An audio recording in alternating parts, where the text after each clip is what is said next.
If you've ever wondered how to make a movie, this is one way to do it. Take one script, one top director, one top cameraman, 78 elaborate sets, 128 dancers and musicians, 132 skilled technicians, 1,400 extras, 185 bit players, 8 featured players, and 1 chimpanzee. Most of all, you must season well with leading men such as Paul Newman, Robert Mitchum, Dean Martin, Gene Kelly, Bob Cummings, Dick Van Dyke. And a heroine worthy of their attention, Shirley MacLaine. Put these ingredients together, stir vigorously for 12 weeks, and you have a $5 million enterprise.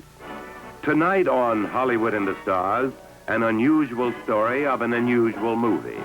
What a way to go. An extravaganza in the making.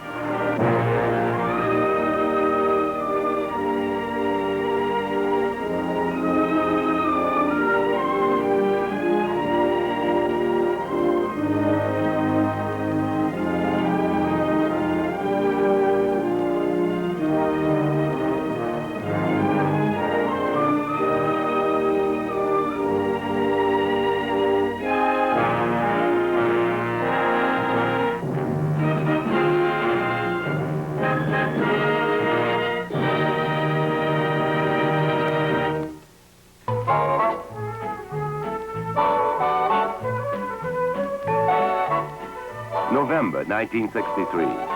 The cast of What a Way to Go holds a party on a vast sound stage at 20th Century Fox Studios. Shooting on the picture is completed, and whenever that happens, such celebrations are traditional. It lets off steam, and since dozens of newsmen are invited, the publicity doesn't do any harm either. For the star, Shirley MacLaine, 3 months of intense work before the cameras is over.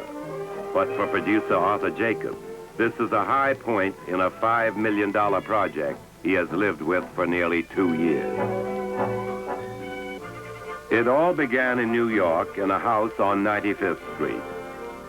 Arthur Jacobs has bought a story and commissioned Comden and Green to write the screenplay. Their movie credits include such hits as Singing in the Rain, Auntie Mame, and The Bells Are Ringing. Now they're embarked on What a Way to Go.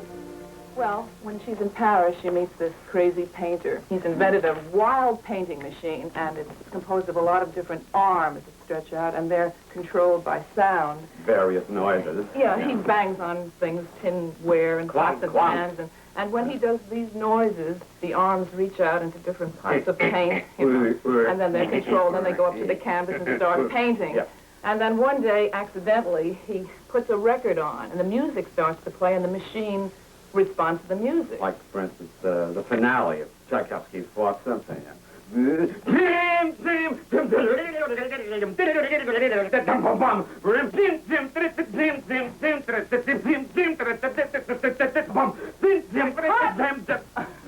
We always have to cut back after all these parts to the analyst's office, where Louisa is telling her story, and she's lying on the couch.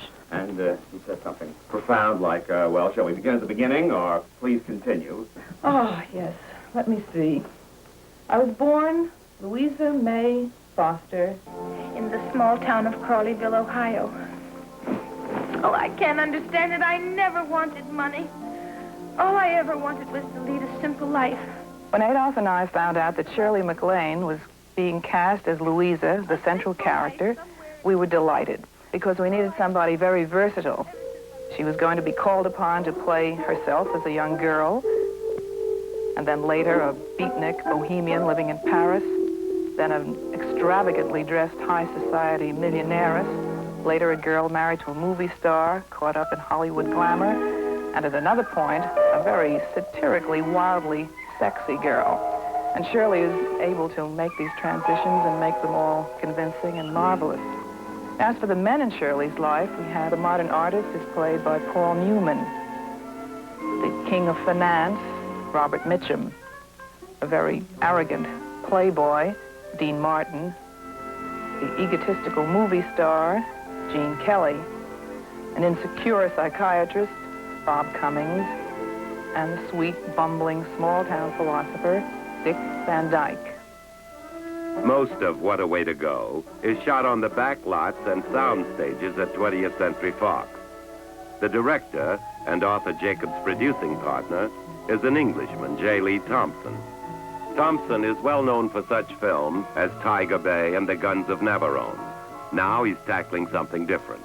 A freewheeling, madcap comedy about the adventures of a well-meaning girl who seems to put a hex on each of her 5 husbands. Now, to get 7 or 8 stars together, approximately all at the same time, is very, very difficult. All these people, because they played not guest appearances, but episodes in the film, we couldn't tie them down because they had other films to go to. Outside of those technical problems, the picture was not difficult. It was a joy to make. We had a great deal of fun, and that makes me nervous because I am told that if you have fun on the set and feel happy, which everyone did, that you are bound to have a bomb. Action! No, they've got to go together on action. Please. Yeah, would you guys get it right? Dean Martin and Dick Van Dyke play several scenes together. I found this very interesting to see 2 comedians with very different approaches.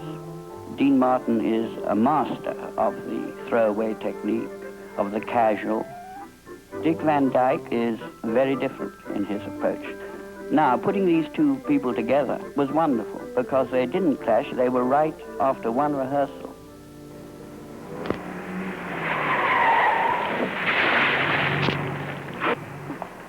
Hi, Lenny. Edgar, you better watch where you're going. Yeah, you're right, Lenny. I was looking at the sun. Aren't you angry? Why should I be angry? It's my fault. Well, then maybe we could fight. Oh, there's no sense doing that, Lenny. You'd kick the heck out of me. All that football and golf and tennis and everything. You're a real winner, Lenny. What are you, an orthodox coward? Bob Cummings plays a psychiatrist in What a Way to Go. A psychiatrist more neurotic than his high society clients. Although all his scenes are played with Shirley MacLaine, Cummings' close-ups can be shot while she is off the set rehearsing for another sequence. And this is part of the basic technique of any film actor, the ability to deliver lines to someone who isn't really there. Okay, now let's have perfect silence, please, and then we'll shoot. Now you could read a little bit more of the dialogue. Okay, right. So, get ready, please. Action.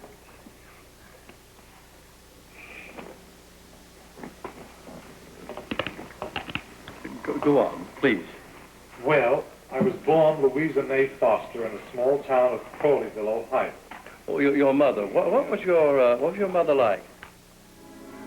Motion picture prop departments are accustomed to bizarre requests, but What a Way to Go comes up with a few surprises. A typical challenge for studio technical wizard Herb Cheek is the construction of a champagne glass 6 1/2 feet high. The glass is an engineering triumph. Plastics experts said it couldn't be done. As the major prop in a dream sequence, it must hold 60 gallons of simulated champagne and 2 human beings floating on a foam rubber mattress.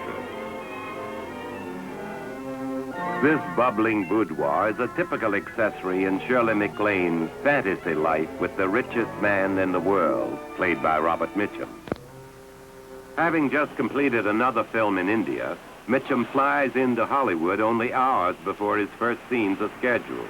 Conveniently, his first meeting with Shirley MacLaine is staged at an airport. Where are you going? New York, Miami, Irkutsk, any place you'd like to go. I just flew in this evening from New York for a party. I stayed a half an hour and I'd had it. I don't like parties. Just put on your Superman suit, fly away home. That's right. And there it is. Equipping Mitchum with his privately owned jetliner in the film is an intricate, expensive, and precisely timed operation. The plane is rented for the evening from a commercial airline, and within a few hours, swarms of technicians must completely transform its exterior. Then the company must work non-stop through the night, rushing to complete the airport sequence. For the airline company anxiously awaits the return of its plane. And by the dawn, it has been stripped of its movie makeup and is headed for Chicago with a full load of passengers. For scenes aboard the plane, a mock-up is constructed back at the studio. 142 feet long, it exactly duplicates the dimensions of the airliner's interior. Here, director of photography Leon Shamroy sets his cameras to capture what is possibly the first airborne harem in movie history. The script calls for Robert Mitchum to be attended eagerly by the most delectable girls central casting can provide.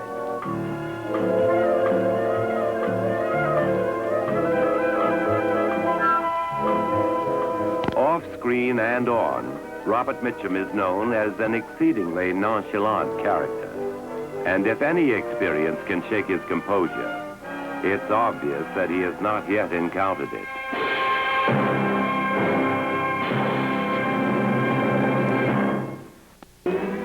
In What a Way to Go, Shirley MacLaine's wardrobe is all by itself a major production.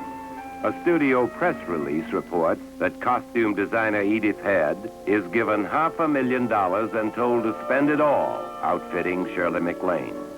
To select the 73 costumes of Shirley's from, I guess, hundreds of sketches was pretty difficult, so we got the idea of improvising a sort of make-believe art exhibit, and we literally plastered the walls with sketches. I think Shirley MacLaine is really one of the great clothes horses of all time, and I mean that as a compliment, because she has the rare ability to translate herself into any costume she's wearing. You see, she adapts her mannerisms, her movements to the costume that she happens to have on. And as much as a designer hates to admit this, I think that Shirley does more for costumes than costumes do for her.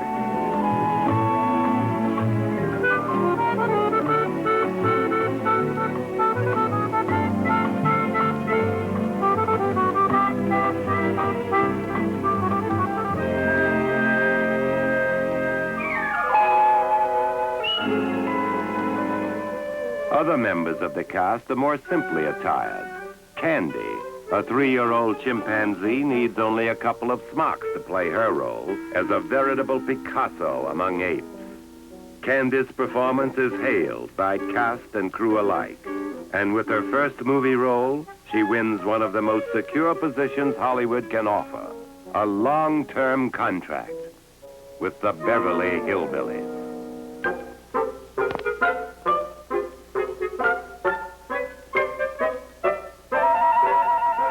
A machine that creates modern art.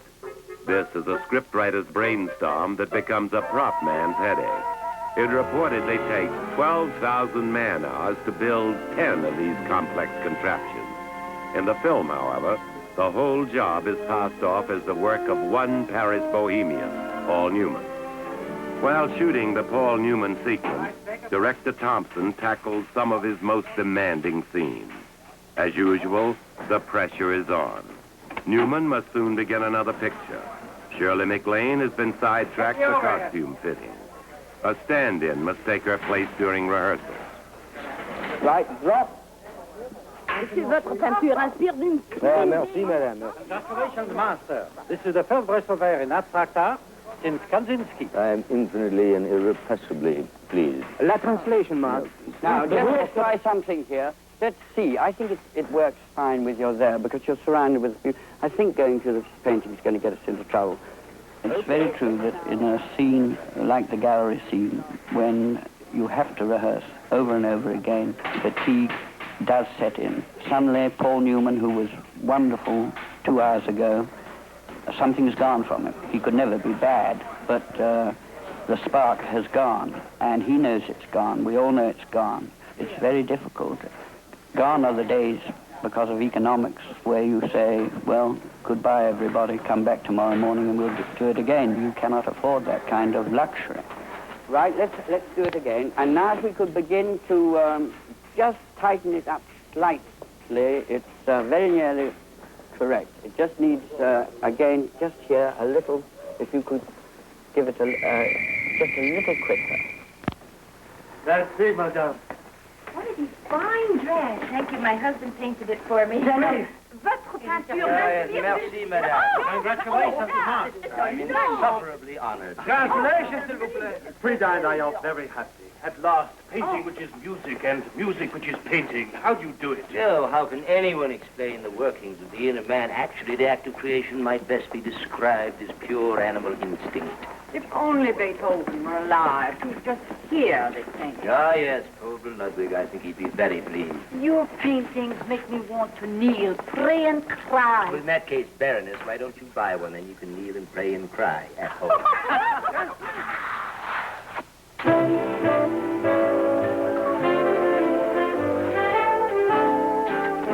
Gene Kelly plays Shirley MacLaine's fourth husband, a small-time hoofer who becomes an overnight sensation.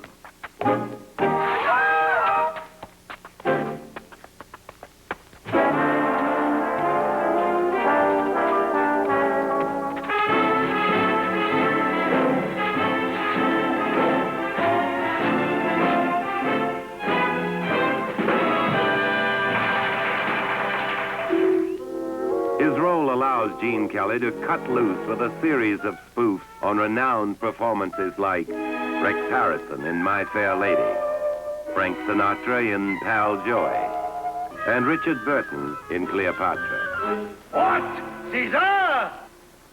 Cut, Fred. 2 days after starting the musical sequence, however, shooting abruptly stops.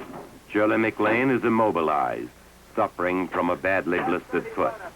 Producer Jacobs must sweat it out. While Shirley's foot heals, 34 dancers in the chorus remain on full salary.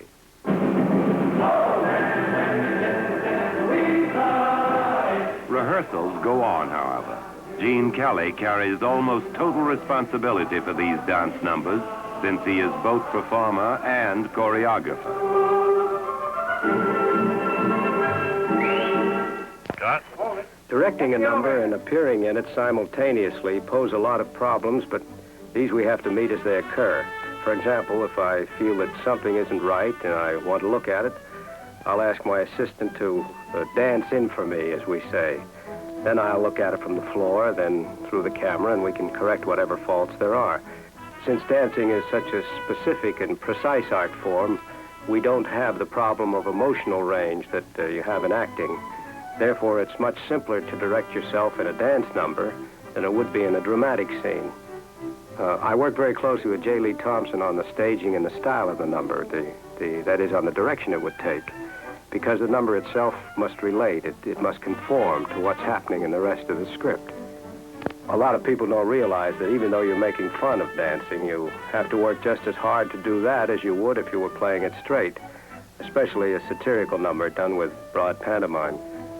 You have to be tough. You have to work very hard as a dancer. Yet there's a certain lightness and fun in rehearsals that you never can get when you're shooting. Because when the cameras start turning, the money comes into play. The cost of working goes up. And of course, it's best if you can make everything work the first few times. But when you have several dozen people dancing behind you and lights and cues that have to work, playback music that has to come on at certain times, and a moving camera, well, it's very difficult to get it in a few takes. However, we always try. Oh, when you hit the deck, Louisa, it's just the harbor on the town with you. You swallow the fleet and charge the cars, Louisa. For us, you are the captain and the crew.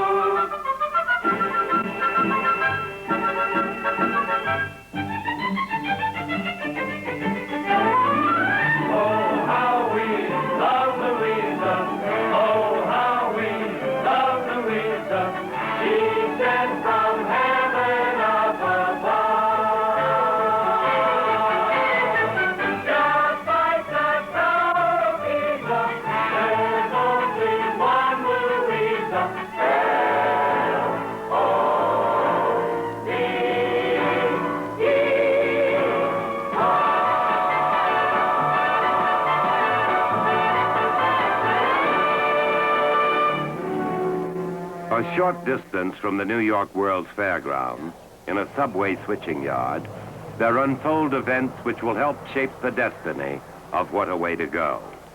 This is part of an elaborate publicity campaign to promote the film. A subway car will be painted shocking pink, and the interior festooned with gold lame, rhinestone ornaments, Baroque furniture, red velvet upholstery, and just a sprinkling of ostrich feathers. Right around the ceiling of the pole. Making a big mistake because there's nothing wrong with this pole. There's a problem here. I think we ought to soften the line because, after all, as the people come through to greet Shirley, it will have a value. Well, I want it to look elegant, and I don't want it to look like a Minsky show. Well, I don't know. It's cheap. See, when you gotta go. I think we ought to soften the It's line. not New Year's Eve.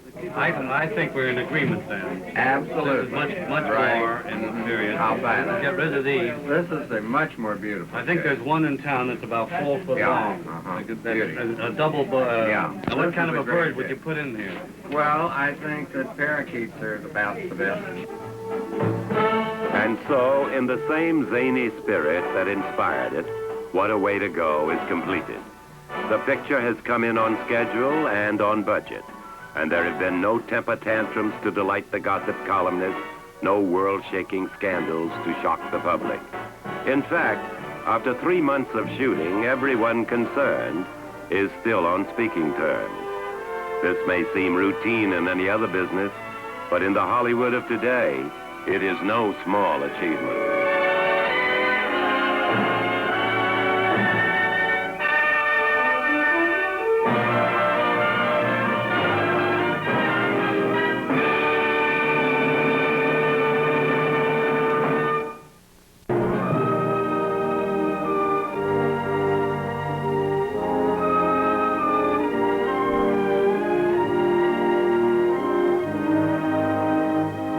Stay tuned now for the Couch Classics as Channel 2 presents Devil's Mountain.